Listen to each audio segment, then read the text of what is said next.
I'm Charlie Tarabour, and I'm in visual and media arts, writing for film and television. It seemed like a really innovative school and it seemed like a good creative place to be, to hone my skills, and good teachers, and just an overall good environment. And I love Boston. I knew kind of early on that I wanted to go to school somewhere in the Northeast, and Boston's just the coolest. Taking writing the feature film, they should really rename that into constructing the feature film, because it's not really making a film, or writing a film is not really about the actual writing of it. It's about fleshing out the ideas and sequencing. Even though I would rather write film, I find television to be a really fascinating, area of study. Mostly from there, it's just been workshops. I mean, it's really a weird tension, because you can't really teach screenwriting in any organized sense the same way you can teach history or you can teach a foreign language.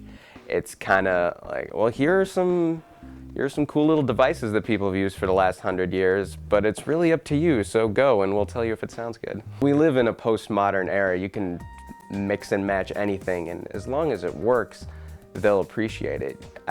Obviously, the more you mix, the harder it gets. The teachers really make the courses, and the teachers really make the curriculum. Pretty much every teacher has had some experience in the real world, so they have a lot of good advice to impart. It's really what's in the back of every screenwriter's mind. As much as they just want to focus on writing and making the story great, they are also thinking, how can I sell this? How can I actually get this made? I had Diane Lake for 2 classes. I had her for a workshop and then for a specialization class about writing biopics last semester, because she wrote Frida and has written a number of other biopics about artists.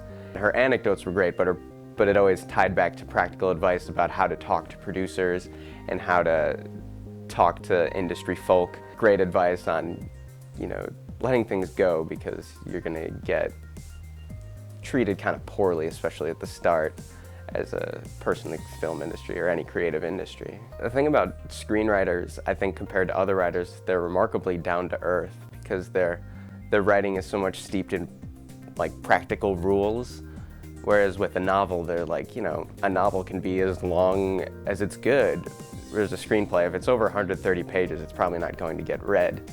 And people like Diane and Jim just kept it down to earth, and not that they don't take it seriously, but they understand that a screenplay is not this sacred thing. A screenplay is going to get torn apart by producers. A screenplay is going to get rewritten. A screenplay is going to get butchered by terrible actors and by headstrong directors and by corrupt producers. Being willing to create something and then give it away to be kind of exploited, it's kind of frustrating, but it also lets you sort of get through the writing a little easier, because you're like, well, this isn't the Great Gatsby, but I'll be fine.